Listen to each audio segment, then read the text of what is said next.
Albert Einstein once said, everybody's a genius. But if you judge a fish by its ability to climb a tree, it will live its whole life believing that it is stupid.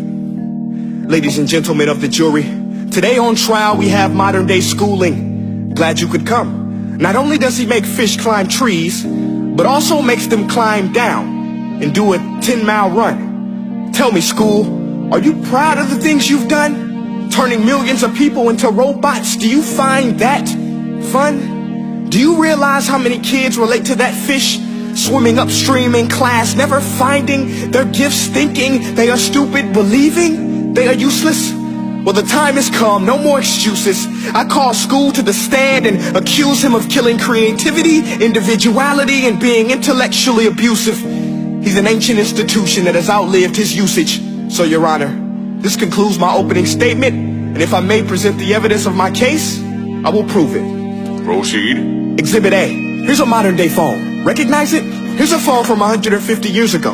Big difference, right? Stay with me. Here's a car from today, and here's a car from 150 years ago. Big difference, right? Well, get this. Here's a classroom of today, and here's a class we used 150 years ago. Now ain't that a shame? In literally more than a century, nothing has changed. Yet you claim to prepare students for the future? But with evidence like that, I must ask, do you prepare students for the future or the past?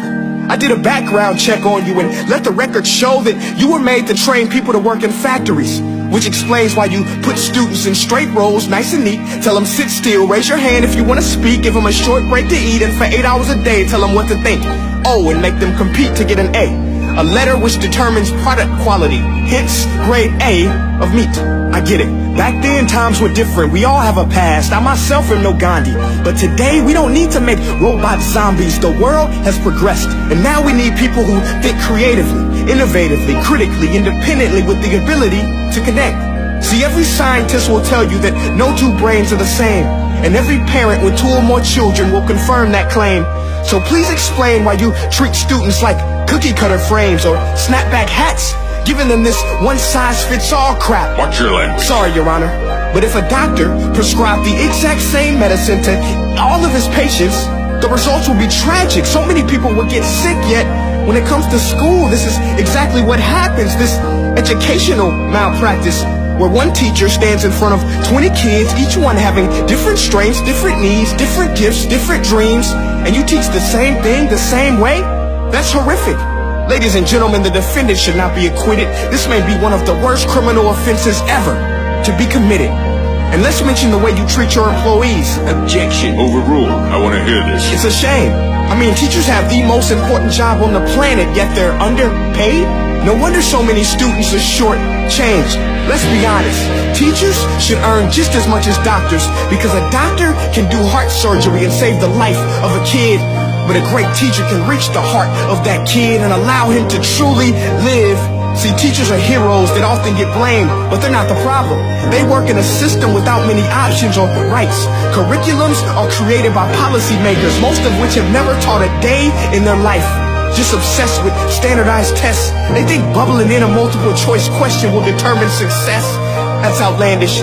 In fact, these tests are too cruel to be used and should be abandoned, but don't take my word for it. Take Frederick J. Kelly, the man who invented standardized testing, who said, and I quote, "These tests are too cruel to be used and should be abandoned." Ladies and gentlemen of the jury, if we continue down this road, the results will be lethal. I don't have much faith in school, but I do have faith in people. And if we can customize healthcare, cars, and Facebook pages, then it is our duty to do the same for education, to upgrade it, change it, do away with school spirit, because that's useless. Unless we're working to bring the spirit out of each and every student, that should be our task. No more Common Core. Instead, let's reach the core of every heart in every class. Sure, math is important, but no more than art or dance. Let's give every gift an equal chance. I know this sounds like a dream, but countries like Finland are doing impressive things. They have shorter school days.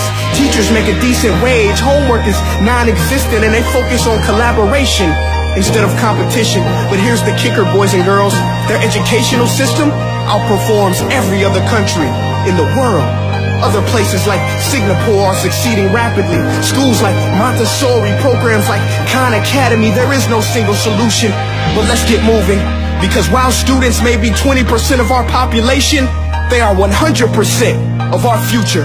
So let's attend to their dreams, and there's no telling what we can achieve. This is a world in which I believe, a world where fish are no longer forced to climb trees. I'll rest my case.